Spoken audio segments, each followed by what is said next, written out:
give me what you have that day. Give me the best of what you have that day, and then own it. Take some ownership for what you did. I think those two things, if we can do those two things, I think we have a pretty good chance to be successful.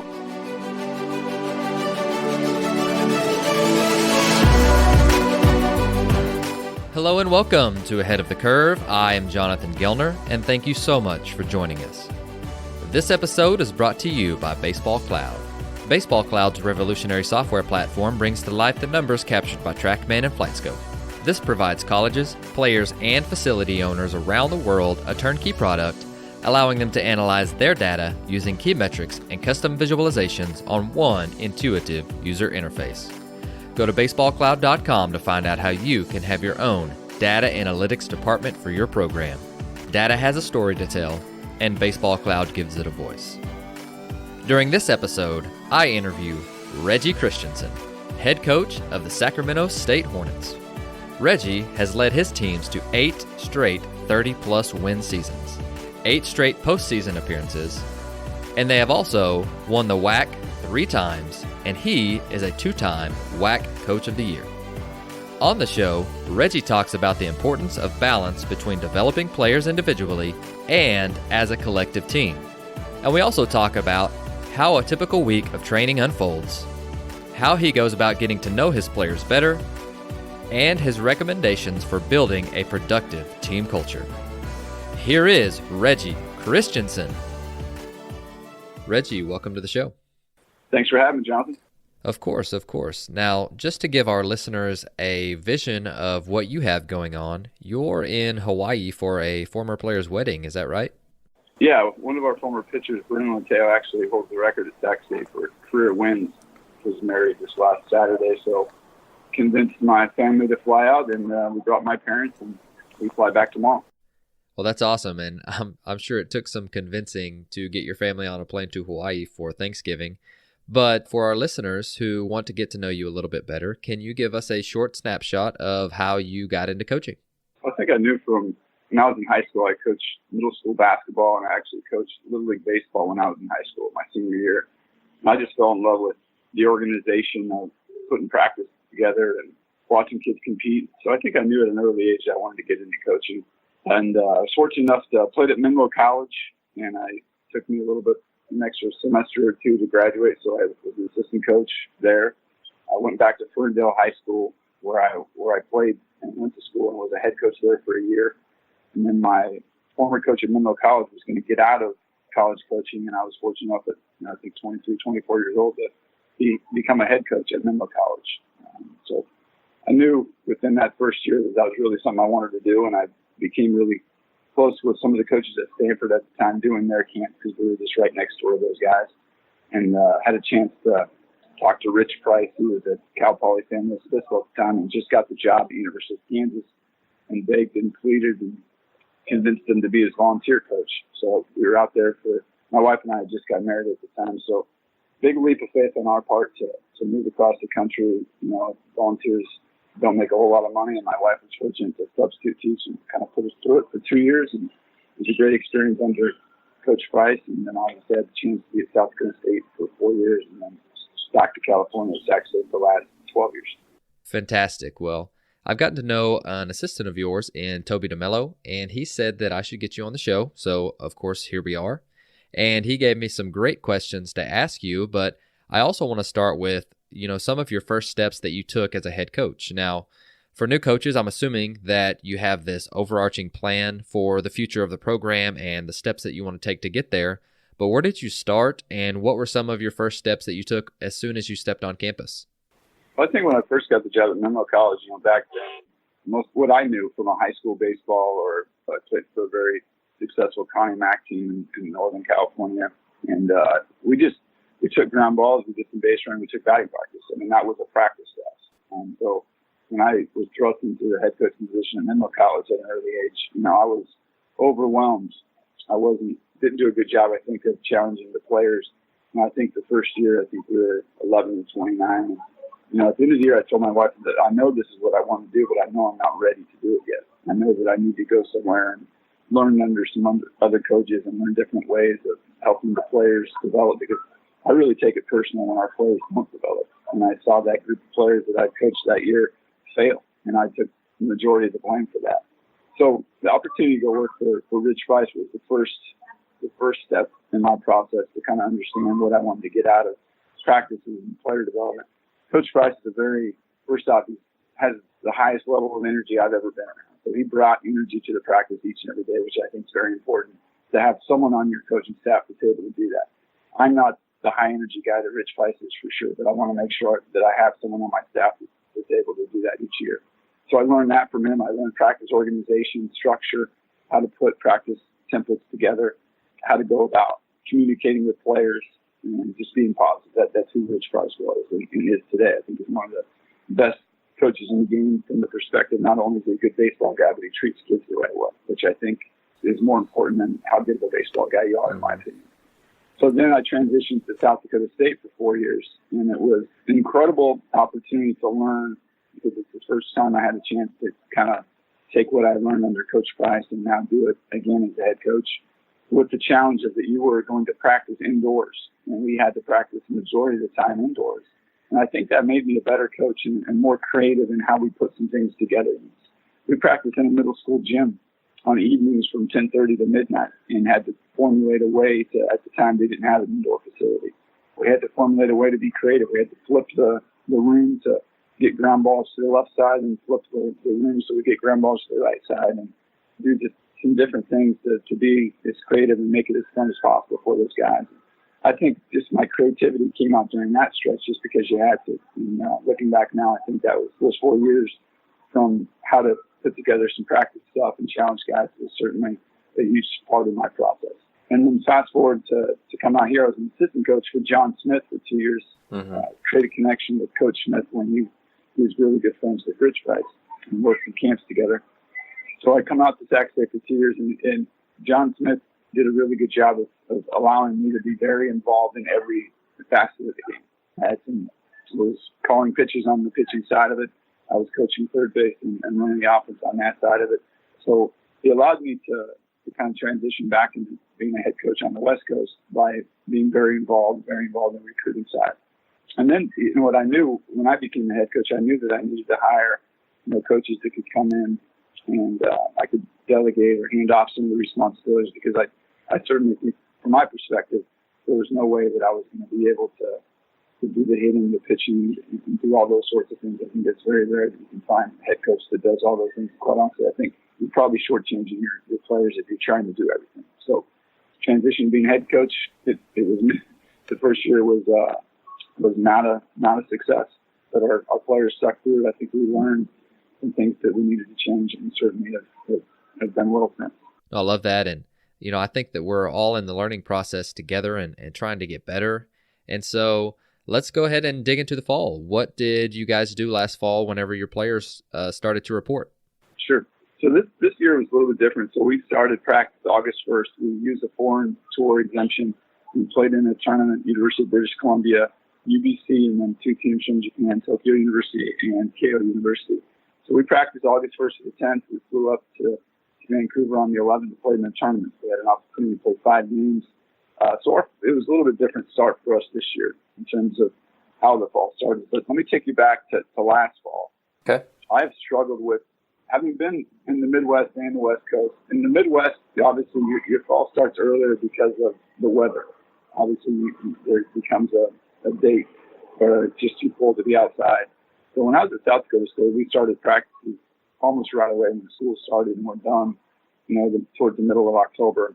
And we really spent that time from the player development time in the cages and really allowed our strength coach, Nate Moe, who's still at South Dakota State, an opportunity to really develop our guys in the weight room, which I think is really important. But now out here on the West Coast, your weather is awesome all the way until, really Thanksgiving. You can be outside and with the team. I think a lot of programs do that out here. And I just hadn't done a very good job of juggling and balancing the development piece, the team piece, development talking individually, the individual player-to-player development, the team component, but then also the strength and conditioning part. I just think we tried to do them all at once, and I wasn't really satisfied with just in terms of the progress that we had made. Although we were winning, I just felt like there was more. So I was on D1 baseball website and just looking at all the teams across the country when they were playing their fall games. I stumbled upon Louisville playing a fall game early to mid-September. And I thought to myself, why is Louisville playing so early? I don't think their weather's that bad. So I sent Coach McDonald an email, and I just asked him a question. Hey, I'd like to pick your brain as to why you're starting your fall so early. And I was in the Midwest. I did it as well. Now I'm on the West Coast, and we're not. I just would like to know your ideas and reasons why. Left my cell phone number. He called me that same day. He called me on the way home from, they had scout day that day, and he gave me 30 minutes of his time, and I picked his brain. Sure enough, he had told me that they started their fall for the reasons why we started the fall in the Midwest, to get an opportunity to get in the weight room and develop your guys. So that's what we did this fall. We started team practice right away on September 1st. We spent 5.5 weeks with them on the team portion, concluded our fall playing Oregon State in Oregon. And then really the last 7 weeks, we went at it from the strength and conditioning and individual player plans that our coaches have put together to really help those guys develop. And I think it's been the best fall we've had since my time. Really excited about it. I love that. And so, again, it's always good to evaluate, like you mentioned, and evaluate what we've done in the past and reflect on what went well and what didn't. But, we talk about culture a lot, and we talk about the environment a lot as well. And so what are you guys doing on a daily basis to build a culture, and what does that look like if you could kind of sum it up in an audio form of what it would look like to be at Sac State and to get to experience that? What would that be? I think my job as a head coach is to really allow these guys to chase their dreams individually, and obviously we have team goals as well. So there's a balance, right, to make sure you're doing everything you can to help each player chase their dreams in this game, and also a team component. So I think that we try to do that in our weekly plans to begin with, just so they understand what is important to us. Because I think that, like you said, the word culture, what is that to one program versus another program?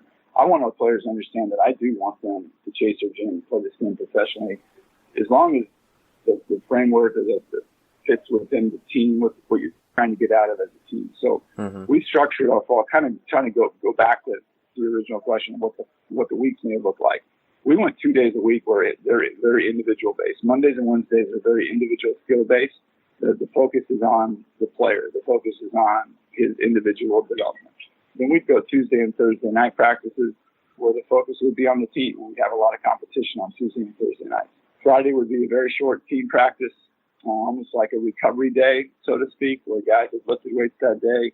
It was almost like your old school take ground balls, have some sort of creative competition BP. And then Saturday we'd inter-squad. We just inter-squatted 1 day a week this fall. Just felt like the individual piece needed to be a little bit more at the forefront. So I think our players understand that I do care about them individually, but we also need to make sure that the team component is at the forefront. So that's how we split up our fall from a weekly perspective. But then we do some other things, what I would call shared adversity. Someone even called it shared suffering. We try to have as much competition or put them in some experiences that allows them to grow together, to overcome something together as a team, or sometimes it's to overcome a fear that they have individually. So we brought in a group called The Program, it's a company that goes across the country and works with college sports programs, and we come in and do a 2-day leadership training, shared adversity type of scenario where they're really putting these kids in situations to communicate better with each other. There's a little bit of physical component to it, but it's really some mental warfare, so to speak, so guys can understand when chaos hits, you got to rely on each other. You got to rely on the guys to the left and the right, be a good teammate, be a good leader. So that's one of the pieces that we did with our team to kind of build culture, build belief in one another. Another piece that we did this past fall is we, obviously going and playing Oregon State and Oregon gave our guys a chance to get on a plane, fly up on a Friday, and play 2 Pac-12 teams back-to-back days just to give them a feel for where they're at. So we're always trying to find a different way to get them some experience to grow together, both, grow individually for sure, but also in the team perspective. You've mentioned a couple of times that you want to build the team first and build the individual as well. And of course, players all have some ego, and because they want to get better. And of course, we all want to win. So what does that balance look like? And how do you get guys to buy into the team concept as well as the individual concept? Well, I mean, the individual concept, I think, is pretty easy because it becomes about them, and not in a bad way at all, but I think that they all want to get better. So I think that you just have to try to find a way to split those two up if you can. I actually kind of stole this a few years ago. Doug Smith was the head coach at UC Riverside. I picked his brain a lot on the offensive piece of what they do.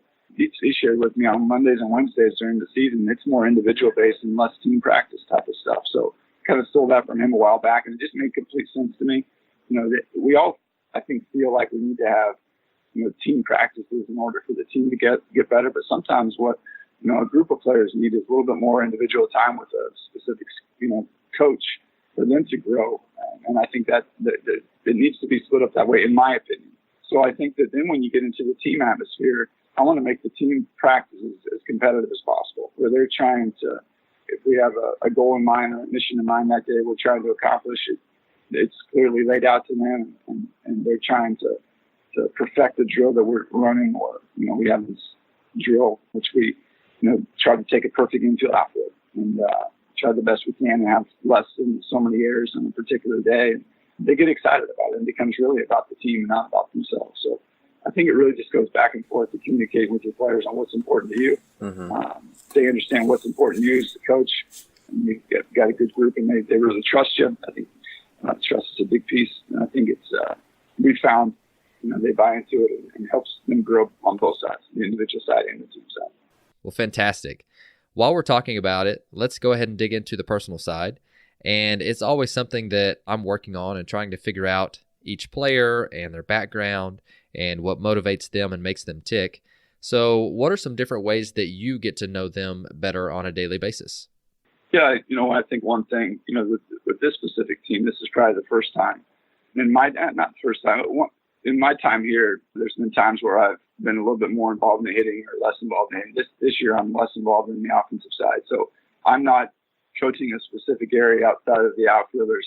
So I think it's important for me as the head coach to spend some time with these guys, mm-hmm. whether it be, for instance, Wednesday nights we have study hall, and I do the study hall in the library. And so what I'll do is I'll pull guys into, there's a separate room in the library where I'll pull guys in one at a time and get a chance to just check in with them for 3 to 7 minutes and just kind of go through some things with them, whether it's things are going on in their life, whether it's they have questions on the baseball side, whether it's academics, just continuing to build the relationships that have already been built, but obviously with the new guys, it's really giving them an opportunity. I always try to give the new guys more of an opportunity to talk a little bit more, to ask questions, to just open up a little bit, because I think those guys are somewhat, they're pleasers, right? They want to say and do what they think that we want them to do and say. So try to get them to open up and ask good questions and try to get their perspective on things. So that's one way. Try to have opportunities with guys on the road in the springtime. When we travel, we rarely will do a team dinner where it's just all 30 guys, and mm-hmm. the coaches, we kind of split up with groups. I stole this from Greg Popovich, the Spurs coach. We'll split up in groups, and I'll take 5 or 6 players, and we'll go to a restaurant. We'll put the phones in the pocket and just have real life conversations. Go around the room and different questions. Where are you going to go on your honeymoon? How many aunts and uncles do you have? I mean, mm-hmm. just try to create some real life conversations, and you'd be amazed at some of the stuff that comes out of that kids get a chance to get to know each other at a deeper level than just being a baseball player. So those are some things that we've done as well. But I just think it's really important to communicate with your players, mm-hmm. and allow your coaches to develop those relationships as well. And always just trying to find a different way to get them outside of the baseball player. And ultimately, at the end of the day, I don't want that to be their identity. This is just a very small window that we have to get a chance to be around mm-hmm. each other. Quite honestly, I'm not going to know 10, 15, 20 years down the road if I did a very good job with these guys on that level, because that's ultimately our goal is to help them become productive husbands, fathers, and citizens in our communities. Sure. And while we're on the subject of personal development, I have this picture in my mind of head coaches as a mentor. And so do you have any or a specific process into how you help your assistants develop and grow, and what does that look like? I think just trying to find what's important to them in terms of areas that they want to grow in, mm-hmm. and obviously allowing them the opportunity to do so. Whether it's I know Toby's flown down to get a chance to watch Doug Lotta hit with some guys, or, whether it's going to the ABC Coaches Convention or just, researching areas that are important to them. So I think it's, obviously been doing this not a super long time, but long enough time to know that each coach is a little bit different in terms of what their goals are and what they're looking to, how they're looking to grow. So, I think that I try to give them an opportunity to grow in any way that they want to grow, but also hopefully these guys want to be head coaches someday. And the longer they're with me, the more opportunities I'll give to them, whether it's delegate responsibilities to, or spending more time with them on helping them be more prepared when that opportunity does come up. So I'm someone that believes that the interaction and the relationship that you have with each player, each coach is very different sometimes. And I think the deeper the level of relationship you can have with each coach or each player, the more you can help them grow. And I'm certainly not perfect in that regard at all. I'm trying to grow as a head coach, and I think the more I grow as a head coach, the better job I can do to allow them to grow in their areas as well. No, I love that answer. And again, I've never been a head coach, and so I loved getting to hear your process behind that. And on a different subject, you've talked about mentality a lot. So what are some different competitions that you loved, and what are some different what are some different competitions that we can steal from you? Yeah, there's a couple. So, we have a game that we play off the machine. We call it the perfect game. And it really is just a set of criteria that these guys are trying to check off during the course of that, making less than an error on defense, offensively, trying to score first. We talk about scoring first, extending the lead, answering back, scoring in 3 or 4 more innings, and having a big inning along the way. So we have a perfect game that we play off the machine. It's very difficult. I think last year in the fall, I don't think we actually were able to accomplish it. So it's challenging. It forces them to also think like a coach, because they're the ones controlling it. So they're given an opportunity to have a couple of walks that they can put guys on during the course. They can butt guys over. So they're trying to accomplish the skill or the mission. So I want them to think like a coach. So obviously when you get the chance to be in that situation in the game, they have a better idea of what they're trying to do offensively or defensively. Mm-hmm. So that's one. We also did something really different this fall in our inter-squad games. Toby actually got this from Brian Early at Arizona State in terms of how they did some of their inter-squads, where we have 2 or 3 of our best hitters facing maybe our 2 top pitchers that week. Mm-hmm. And we create situations. Let's say we have 2-inning inter-squad game, and let's say there's 4 hitters against those 2 guys. And we create situations where the first inning there's a run on first base, there's nobody out. The second inning there's a runner on second and third, there's 1 out. And we go to the FanGraphs run expectancy chart to figure out, okay, what is the run expectancy chart in these situations? And we create really like a betting line. So if you will, like the 5.5 runs is the number today. Okay. And so these 4 hitters are facing these 2 pitchers, and the losing team maybe has to run some stairs. So it really creates a competition with those 3 or 4 hitters against those 2 pitchers, and makes those 2 pitchers kind of on the same side, if you will. So it's almost like developing that. If I'm the starter, I'm handing the ball over to the guy in the bullpen. I know I'm trusting them. So these guys are actually on the same side, trying to create 5 or less runs against these 4 hitters. And it's something our guys really like. We didn't play a true inter-squad game this fall where there was actually like 2 teams playing against each other. It was always 4 hitters versus the 2 pitchers, and created that line with those guys. And our guys really enjoyed that. So that's just one area. We always try to find something different. We do a bunting drill where I stole this from Ben Orloff at UC Irvine, where there's a defense on the field, there's a pitcher on the mound, and he's simulating a pitch without throwing a pitch. The batter has a ball in his hand, and he's going to bunt. He's going to roll out the bunt, and he's going to try to beat it to first base. So we call it the ball in hand drill, and we create first team to 10. Whether the base runners, are safe by rolling a drag bunt, or the pitcher's field position, that's 1. So they go to 10, and they have a lot of competition and a lot of fun with that, and creates a little bit more game-like scenario, because I think we all know sometimes we do that bunt defense, it can just become kind of going through the motions if you let it be. So a way for those guys to do that they really enjoy. So those are just a couple things that quite honestly, a couple of the things we just added this year. So always trying to find something different. Well, that's great. I love those. And so another thing that I really like getting to hear, because it's something that you don't necessarily know it unless you are in the program every day, and that's standards or rules. And so what are some different important standards that you guys have at Sac State? I mean, I think I want their best effort all the time. I think that it's as simple as that. There's nothing that frustrates me more than seeing a guy not run hard. Just do what you're supposed to do. I want you to take ownership for your performance. I don't want it to be about the umpire. I don't want it to be about you weren't in a position because the coach didn't put you in the right position. Take some ownership for your performance. I think that if we can have those two things, give me what you have that day, give me the best of what you have that day, and then own it. Take some ownership for what you did. I think those two things, if we can do those two things, I think we have a pretty good chance to be successful. And just some normal things that I think we all talk about is I want guys to be honest with me. I talk about it this fall, especially with the younger guys coming in. I know that at some point you're going to make a mistake, whether it's on the field, off the field, in the classroom. There's going to be a mistake made. I want you to be honest with me about it. I want to hear about it first, and I want you to own it. And then obviously be on time, be a great teammate. What's that look like? I think we kind of go through that, and we have some players in our program that are just unbelievable teammates. And those guys make us around them better. And just being bigger, stronger, faster. We've really talked about that a lot this fall. We've played in 2 regionals at Stanford here in the last couple of years and walked out of there feeling like, we're not physical enough. So those are some things that they must understand that's important to us. And it's not our opinion. We track that information that shows what kind of progress they're making in the weight room.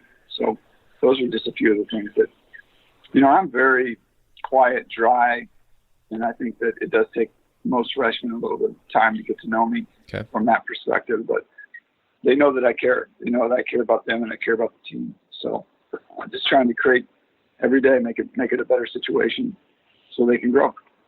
I love that. And so let's go ahead and start digging into what you guys are doing this spring and practice efficiency. And you said that was something that early on in the show that you mentioned that you really liked. And so how have you found a way to make practices more efficient? And I mean, I'm thinking back to high school, early college days to where we spent an inordinate amount of time on things that, may have happened once or twice during the game or even once or twice a week. And so I'm always looking to try and correlate practice time spent versus things that actually happen in a game. And so I really like that too in practice design, and getting into the flow of what practice looks like I think is really, really important, especially we talk about kids nowadays, but their attention spans are really short. And so walk us through what you guys do for practice in the spring. And this is kind of, sorry if it's a very broad question, it's kind of a loaded question, but Sure. just give us a peek inside what you guys are doing.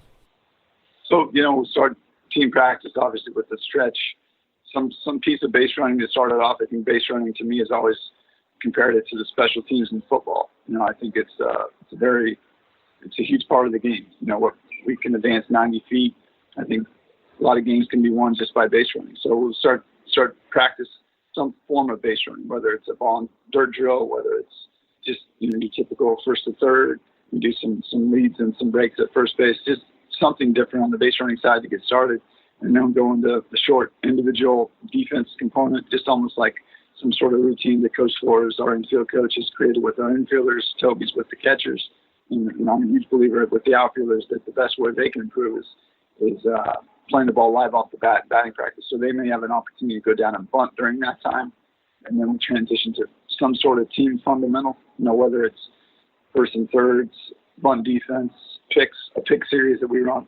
I do not like to spend a ton of time on that just because I think that it's a lower percentage of what actually happens. The game is going to happen in that. But the time we do spend it, I want it to be done very, very well at a high level. And then we transition into some sort of, whether it's a competition BP or some sort of team, whether it's a 2-pitch game with situations, whether it's live BP off the pitchers thrown off the mound that day, some sort of component that way. I do want our practices to be short. I don't want them to feel like, the pitchers, it's very challenging for the pitchers because, they could be done with their work in an hour. And the next thing you know, you're asking them to stand around. So we try to, it's not an inter-squad day, try to keep that practice to a 2.5 hour, maybe 2 hour and 45 minute time frame. just try to create as much competition as possible. I am, and you can speak to my assistants forever, I am not very good when it comes to staying on script in practice. I'll see something or I'll want to flip something and do something different just based on how I see things going. So, my level of practice organization is not as high as some of the coaches I've seen speak at the ABCA convention. And for a while, I kind of fought that, but that's just not who I am. I'd like to be able to flip the script and put guys in positions in practice where maybe they didn't see it coming. And, because really to me, that's what's going to happen in the game. So if I can kind of catch them off guard and try to do something different they didn't see coming, I want to see how they respond to it, especially the younger guys. So that's kind of what our normal, again, Monday or Wednesday, depending on the off day, will be an individual skill day with their position coach. The other days in which we practice will look pretty traditional like that. Sure. What does your BP setup look like? I think it's different every day. Coach Flores and Coach DeMello do a good job with our hitters. There's days where it's competition on the field. We'll have, I think we tweeted this out a while back, the 2 front toss screens at angles with the machine on the mound and simulate, going from one front toss that maybe is an oppo to off the machine to 90 miles an hour to a front toss screen that is to the pull side, and just alternating, just a variation of speed, variation of the timing component, and just, putting them in a different position. So that's something that we did recently. We've also done some things where we recently put 15 guys in the field and see how many hits you can get. And David did this, Coach Flores did this a few weeks ago, just to kind of show them, you wanted to see how they responded, really. So what happened was it was 3 rounds of 6. How many hits can you get? And there's 15 guys on defense. And I think the winning guy, Keith Torres, our shortstop, had 7 out of 16, which is a pretty unbelievable number. But as some other guys went through it and they weren't getting the hits and weren't getting the results that they wanted, they started to change. They started to try to do something different. And that was the point that Coach Flores was trying to get to. You can't control what the defense does. And you really just have to stick with your plan and your process and do what you can to hit the ball hard and put yourself in a good position to get it that way, as opposed to try to change something. So that's something we did recently as well. I know Coach Flores likes to have some mixed BP. We do utilize the machine a little bit as well. I think, trying to, in this revolution of trying to hit more balls in the air, and I think oftentimes that's misunderstood. We're not trying to hit fly balls. We're trying to hit line drives and balls in the gap. And so we have Rep Soto to give our guys an idea what that looks like from an exit velocity standpoint that we bring out from time to time as well. So I really think we try to do something different almost every day. And obviously there's time and place for the feel-good BP on an inter-squad day, because game day needs to be their day, and they don't want to challenge them as much on those days. But David and Toby have done a tremendous job this fall with our hitters. That's fantastic, and I think that it's always good to mix things up a little bit, and it's always good to have routine. So being able to find those and balance those two things is something that I think we can all learn from, and definitely something that I am trying to work through myself, because again, like you mentioned, it's always good to switch things up, but we also want to make sure that we do things like it happens in a game, like you were talking about, throwing different situations at them. And then we go to a coaches conference and everybody is doing this one thing, so it makes us question what we were doing in the first place. And I can completely relate to that, and I think that's always something that we as individuals need to decide what's best for ourselves and our program. And I can absolutely, I love that about what you were saying earlier. I think that's fantastic. But I want to get into some lightning style questions. And so I've got a couple of quick hitters, if you may, for you. And so the first one would be, what advice do you have for guys who are getting into their first season of being a head coach? And, what advice would you give them? I think my best advice is to hire the right people, and not necessarily maybe the best baseball people, but hire the fit that's going to mix well with your personality as a coach and how they're going to treat the players. I think hiring an assistant coach is number one, and same to be said when it comes to the strength coach. I think those two assistant coaches and your strength coach are a huge piece of whether you're going to have success or not. Well, fantastic. And again, would you say that whenever they're getting into head coaching from an assistant role. So their first year, you basically switch from, you do 90% with the players and 10% of administrative work to kind of flipping that model where now you're kind of seeing everything that goes on from the administration side. And is that why you think hiring the assistants is so vital? Yeah, absolutely. That's just one of the reasons I think that it's important to hire coaches that are going to treat the players the way you want to be treated. So that's one side of it. Then the other side of it, is your roles are going to be flipped in terms of what you're now going to be asked to do as a head coach. You're going to be asked to recruit. You're going to be asked to be in more meetings. You're going to be asked to fundraise. You're going to be asked to be in part of different committees on campus now that you are a head coach. So your time is going to be spent doing some things that are going to require you to really, really trust the assistant coaches that you have in place. I love it. And so the second question that I have for you is, what's something that you've learned lately that you are really excited about? Well, this goes back to last year. I brought in a guy named Bill Kernan, who was our volunteer assistant.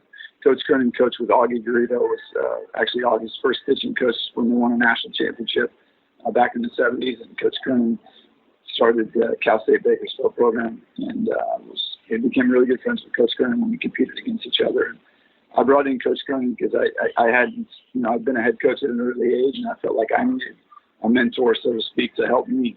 I felt like I was kind of going through a stage in my career that I just was looking for someone to come in and kind of take a look at what we were doing to make sure that we were on the right track. And the one thing that he brought to the table was this idea that belief is the single most important ingredient if you're going to be successful in anything. You really need to believe and build on that belief as you're going down the road to doing something. So that's something that we talked about last year a lot as a program from day one. Everybody talks about working hard and preparation and all of those things, which are certainly important to accomplishing your goals. But if you don't actually believe it, that you can do it, I think that you're fighting an uphill battle. So that's the one thing that I'm most excited about, because we've continued to build on that belief as a program this past fall. And it's certainly something we talk about a lot, and something I take interviews from special athletes and send them to our guys. When you hear the word belief, it comes up all the time. It's not a coincidence. Actually. I love that. And another one this is probably my favorite question that I ask, because it's something that I think we can implement. And that's, what's something that you guys do in practice that your players absolutely love? I would say they absolutely love when we play the perfect game off the machine. It creates a lot of energy, a lot of excitement.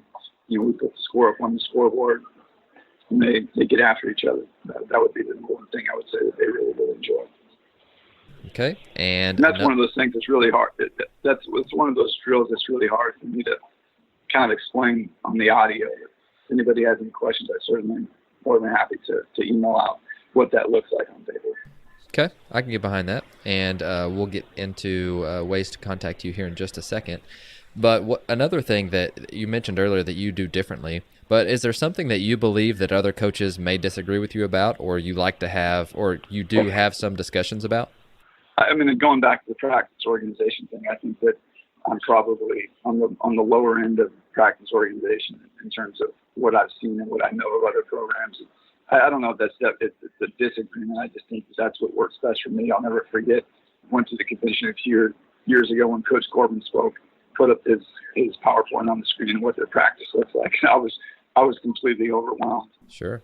And I tried to copy it, but then it got to the point where I just realized that I need to do what I feel comfortable doing and be myself. And then, come to find out, some of those schools, they have 6, 8, 10 student managers that do a lot of the stuff that helped to put together a practice schedule like that. So, the position we're in here at Sacramento State, it's myself and 2 assistant coaches and a volunteer assistant.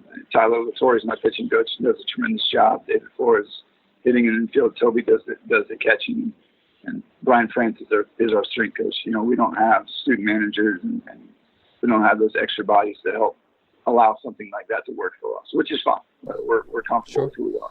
Oh, absolutely. And again, that's something that we all listen to other coaches talk. There are coaches listening to you talk right now and trying to figure out how that fits within the frameworks of their program, I think is where the money is made, and how ultimately we help our players get better. And I guess this would be the second to last one. If we came to your practice, what do you think there would be if we said that there were 3 things that we would notice? What would those 3 things be? I think that players genuinely are having fun in a way that you can see that they're getting better. I think that there's a high level of care for each other. I think that they know what they need to do, and I think there's a good as maybe we're not as organized as some, but I think there's a good flow to practice and they have a good feel for it. I also think that you would see the number one thing actually I think you would see is there's a really good level of communication player to player during practice. I think that I allow them the freedom, stole this from Coach Kern, I allow our players the freedom to stop a drill and get together to figure out how they're going to make it better. So I allow our players to coach in a sense in practice. So at the end of the day, they're the ones that are going to have to get through it on game day. And I think there's probably less coaching at our practices than maybe others, because I think that we're allowing them to help solve the problems in practice as a player. I've always thought that the whole idea of teacher-coach, our job is to provide them an environment where they feel challenged, but they also feel like they can grow. And I want those guys to be able to feel like that they can insert something if they see something, as opposed to just waiting to be told what to do.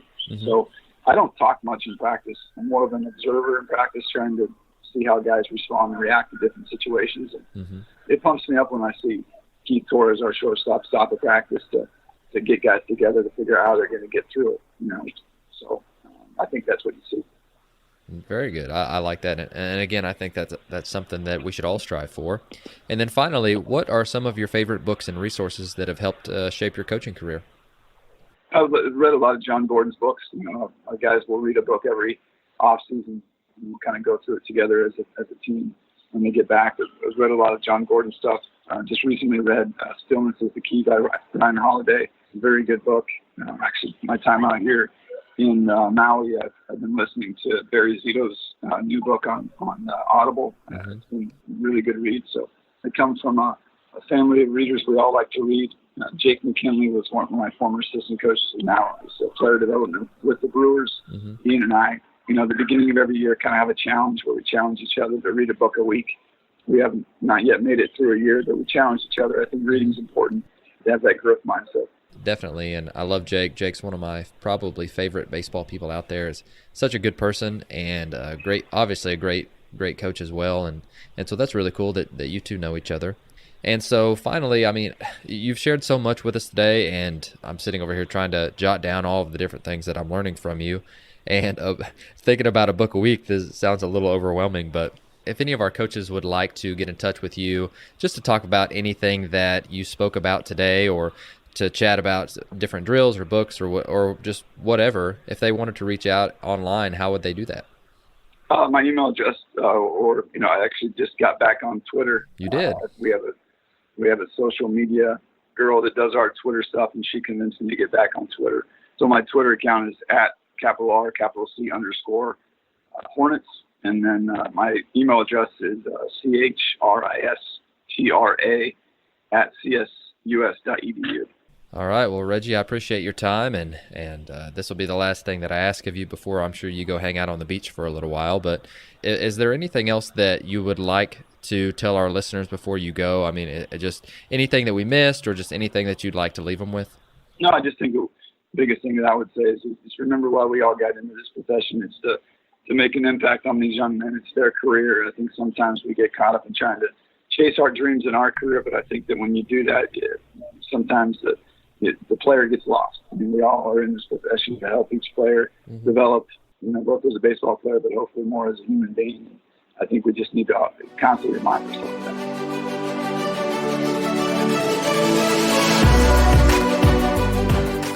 Thank you for listening to Ahead of the Curve. You can subscribe on your favorite podcast platform, which can include Apple Podcasts, Google, Spotify, Stitcher, or YouTube.